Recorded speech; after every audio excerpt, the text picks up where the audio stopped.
ഈശോ മിശിഹായ്ക്ക് സ്തുതിയായിരിക്കട്ടെ. ഈശോയിൽ പ്രിയരെ, പാലാരൂപത ഇവാഞ്ചലൈസേഷൻ ഡിപ്പാർട്ട്മെൻറ്റ് ഒരുക്കുന്ന അനുഗ്രഹം യൂട്യൂബ് ചാനലിലേക്ക് നിങ്ങളെ ഹൃദ്യമായി സ്വാഗതം ചെയ്യുന്നു. പാലാരൂപതയുടെ പ്ലാറ്റിനം ജൂബിലിയോടനുബന്ധിച്ചുള്ള കർമ്മ പദ്ധതികളുടെ ചർച്ചകളും ചിന്തകളുമൊക്കെയാണ് ഈ എപ്പിസോഡുകളിലൂടെ നമ്മൾ കൈകാര്യം ചെയ്യുക. നമ്മൾ ഇന്ന് കൈകാര്യം ചെയ്യുന്ന വിഷയം ലഹരി വസ്തുക്കളുടെ ഉപയോഗം, സബ്സ്റ്റൻസ് അബ്യൂസ്, അതുമായി ബന്ധപ്പെട്ടുണ്ടാകുന്ന വിവിധങ്ങളായ വിഷയങ്ങളെക്കുറിച്ചാണ് നമ്മൾ ചർച്ച ചെയ്ത് ചിന്തിച്ചു വരിക. 1956 ലോകാരോഗ്യ സംഘടന പറഞ്ഞത് ഈ substance abuse is A disease എന്നും, ഈ രോഗം ഒരു വ്യക്തിയുടെ ശരീരത്തെയും മനസ്സിനെയും ആത്മാവിനെയും കുടുംബത്തെയും സമൂഹത്തെയും എല്ലാം ബാധിക്കുന്നതാണ് എന്നുമുള്ള സത്യമാണ്. അത് നമ്മൾ കഴിഞ്ഞ എപ്പിസോഡിൽ നമ്മൾ കേട്ടതാണ്. അതിൽ തന്നെ ശരീരത്തിൻ്റെ രോഗാവസ്ഥകളെക്കുറിച്ച് നമ്മൾ അല്പമായിട്ട് 1-2 എപ്പിസോഡുകളിൽ നമ്മൾ ചിന്തിച്ചു. ഇത് മനസ്സിൻ്റെ രോഗമാണ് എന്ന ഒരു ചിന്ത കഴിഞ്ഞ എപ്പിസോഡിൽ നമ്മൾ ആരംഭിച്ചു വെച്ചു. യഥാർത്ഥത്തിൽ നമ്മൾ തിരിച്ചറിയേണ്ടത് ഇതാണ് ഏറ്റവും വലിയ അപകടകരമായ ഒരു സംഗതി. ഇത് മനസ്സിൻ്റെ രോഗമാണ് എന്ന് പറയുമ്പോൾ നമുക്കറിയാം, നമ്മളുടെ സ്റ്റെബിലിറ്റി, ഒരു വ്യക്തിയുടെ സ്റ്റെബിലിറ്റി എന്ന് പറയുന്നത് നിർണ്ണയിക്കുന്ന നമ്മുടെ മനസ്സിൻ്റെ ആരോഗ്യമാണ്. മനസ്സിൻ്റെ ആരോഗ്യം ഒരു വ്യക്തിക്ക് നഷ്ടപ്പെട്ടു കഴിഞ്ഞാൽ ആ വ്യക്തി മാനസിക രോഗിയായി തീർന്നു എന്നാണ്. ഒരു മാനസിക രോഗി കാണിക്കുന്ന എല്ലാ കാര്യങ്ങളും അങ്ങനെ ഒരു വ്യക്തിയുടെ ജീവിതത്തിൽ പ്രകടമാകാൻ തുടങ്ങും.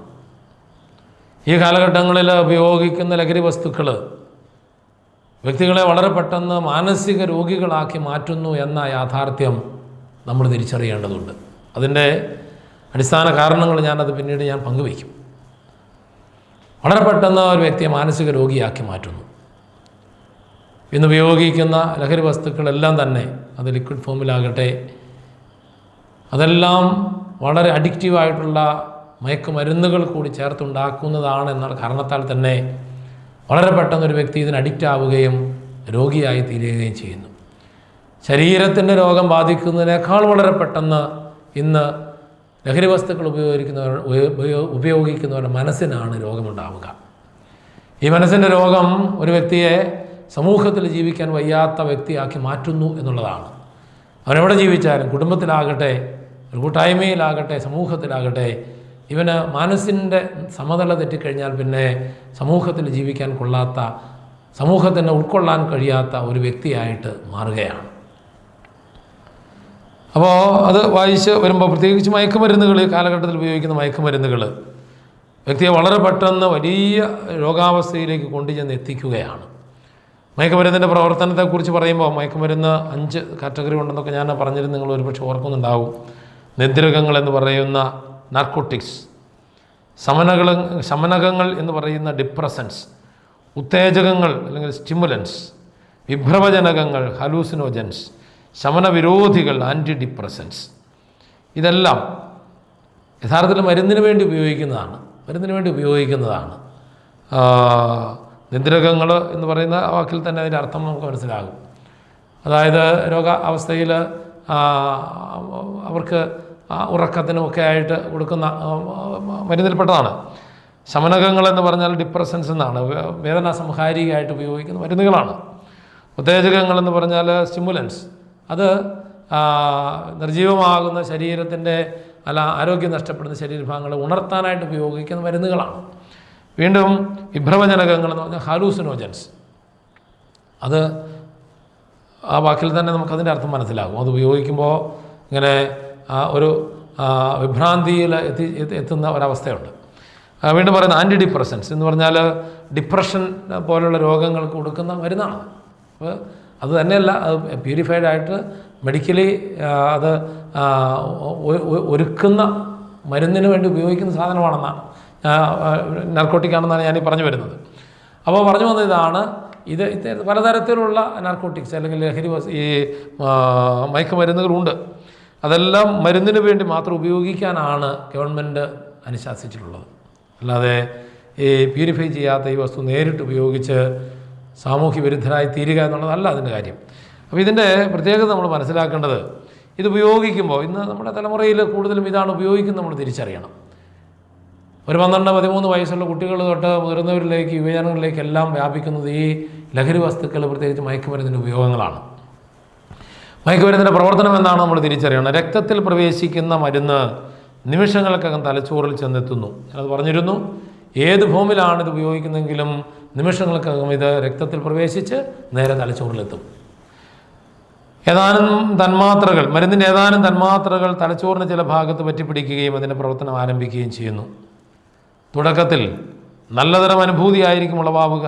ആനന്ദം, ഉന്മേഷം, ശരീരസുഖം, ചിലപ്പോൾ ഉയർന്ന് വായുവിൽ നിൽക്കുന്ന പോലുള്ള തോന്നൽ, ശാന്തത, വിഷമതകൾ മറക്കൽ തുടങ്ങിയവ ഇതിൽപ്പെടുന്നു. അപ്പോൾ ഈ വസ്തുക്കളൊക്കെ ആദ്യം ഉപയോഗിക്കുമ്പോൾ വലിയ ആശ്വാസമാണ്. എന്തെന്നില്ലാത്ത ആശ്വാസം, ഉണർവ്, ഉന്മേഷം, ഉയർന്ന് വായുവിൽ നിൽക്കുന്നത് പോലുള്ള തോന്നൽ, വിഷമതകൾ മറക്കൽ, അങ്ങനെ എല്ലാം കിട്ടും. ഇത് ആദ്യത്തെ ഘട്ടമാണ്. ഈ അനുഭവം ഏതാനും മണിക്കൂറുകൾ നീണ്ടു നിൽക്കും. അപ്പോൾ ഈ അനുഭവത്തിന് വേണ്ടിയാണ് ഇവരിത് ഉപയോഗിക്കുന്നത്. പിന്നീട് സാവധാനത്തിൽ ഈ അനുഭവം കുറഞ്ഞു വരികയും ഇല്ലാതാവുകയും ചെയ്യും. അതേത് വസ്തു ഉപയോഗിച്ചാലും അങ്ങനെയാണല്ലോ. അതിൻ്റെ ഒരു ക്ലൈമാക്സ് ടൈം വരെ അതിൻ്റെ ഇഫക്റ്റ് നിൽക്കും, പിന്നെ ഇത് കുറഞ്ഞു വരികയും ചെയ്യും. എന്നാൽ ഈ മയക്കുമരുന്നിൻ്റെ പ്രത്യേകത, ഇത് കുറഞ്ഞു വരുമ്പോൾ കുറഞ്ഞു വന്നിട്ട് ഇതിൻ്റെ നേരെ വിപരീതമായ ഒരു അവസ്ഥയിലേക്ക് വ്യക്തി മാറുകയാണ്. പിന്നെ കോപം, ശുണ്ഠി, അസ്വസ്ഥത, മാനസിക വിഭ്രാന്തി, വിശപ്പില്ലായ്മ, ഉറക്കമില്ലായ്മ, വിറയൽ, തളർച്ച, മനം മറിച്ചിൽ, ഛർദിൽ, വയറിളക്കം, പേശികൾ കൊച്ചിവലിയൽ, കൂടിയ രക്തസമ്മർദ്ദവും ഹൃദയമിടിപ്പും, സന്ധിവേദന, വിഷാദാവസ്ഥ, സ്ഥലകാലബോധം നഷ്ടപ്പെടൽ, നാഡീക്ഷീണം, കാഴ്ചക്കുറവ്, അങ്ങനെ അങ്ങ് പോവുകയാണ്. ഈ ലഹരി വസ്തു ഉപയോഗിക്കുന്ന വ്യക്തിക്കുണ്ടാകുന്ന മാനസിക തല മാറ്റങ്ങളെക്കുറിച്ചാണ് പറയുന്നത്. ഞാൻ കഴിഞ്ഞ ക്ലാസ്സിൽ ഇതിനെക്കുറിച്ചൊന്ന് സൂചിപ്പിച്ചിരുന്നു. പല വിധത്തിലുള്ള മാനസിക അസ്വാസ്ഥ്യങ്ങളിലേക്ക് ഈ വ്യക്തി മാറുകയാണ്, എന്ന് വെച്ചാൽ മാനസിക രോഗിയായി മാറുകയാണ്. ഓരോന്നിനെക്കുറിച്ച് നമുക്ക് ചർച്ച ചെയ്യാനായിട്ട് സമയം പോരാ. ഇവിടെ ഒരു കാര്യം മാത്രം ഞാൻ ഓർക്കുകയാണ്. ഈ ട്രീറ്റ്മെൻറ്റ് സെൻ്ററിൽ ഉണ്ടായിരുന്ന കാലഘട്ടത്തിലെ കാര്യമാണ്. അതായത് 18, 20, 22 ഒക്കെ വയസ്സുള്ള കുട്ടികൾ ഈ പാൻപരാഗ, ശംഭു, തുളസി എന്നൊക്കെ പറയുന്ന അത്തരത്തിലുള്ള ഈ വസ്തുക്കൾ ഉപയോഗിച്ച് അതിന് അഡിക്റ്റായി പോയതാണ്. അതിനുള്ളിൽ മയക്കുമരുന്നുകൾ ചേർക്കുന്നതാണ്. ഏതാണ്ട് 86ഓളം കൂട്ടം മയക്കുമരുന്നുകൾ ചേർത്ത് ഉണ്ടാക്കുന്നതാണിത്. വലിയ ക്വാണ്ടിറ്റിയിൽ, അല്ലെങ്കിൽ ഇത് ഹൈലി അഡിക്റ്റീവായിട്ടുള്ള വസ്തുവാണ്. ഇത് ലഭിക്കാതെ വന്നു കഴിയുമ്പോൾ ഈ കുട്ടികൾ വയലൻ്റാവും, അഗ്രസീവായി മാറുന്നതാണ് കാണുന്നത്.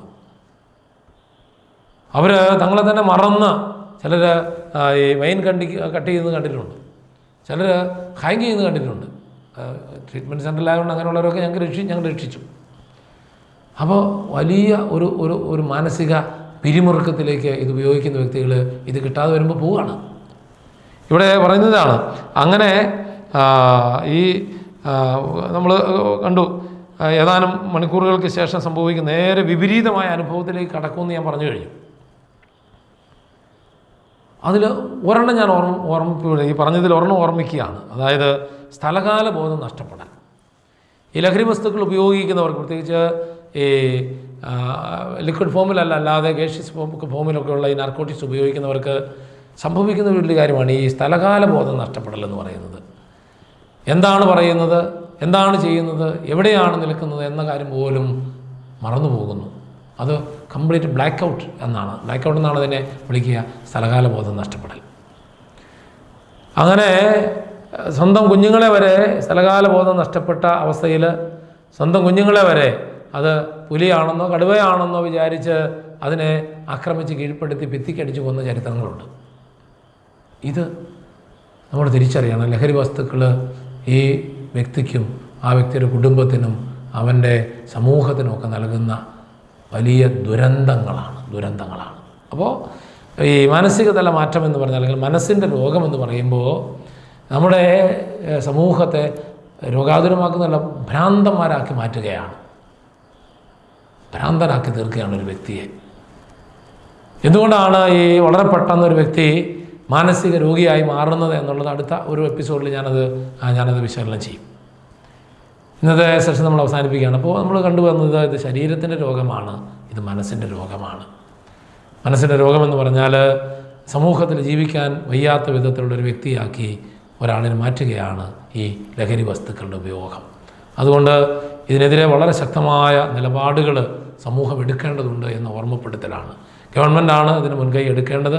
നിർഭാഗ്യവശാൽ ഈ കാര്യത്തിൽ ഗവൺമെൻറ്റിൻ്റെ നിസ്സംഗത അല്ല മറ്റൊന്നും നമുക്ക് കാണാനായിട്ട് കഴിയുന്നില്ല എന്ന ദുഃഖകരമായ കാര്യവുമാണ്. ഈ എപ്പിസോഡ് അവസാനിപ്പിക്കുന്നു. ഇവർക്കും നല്ല ദിനം ആശംസിക്കുന്നു. ദൈവം നിങ്ങളെ അനുഗ്രഹിക്കട്ടെ. ഈശോ മിശിഹായ്ക്ക് സ്തുതിയായിരിക്കട്ടെ.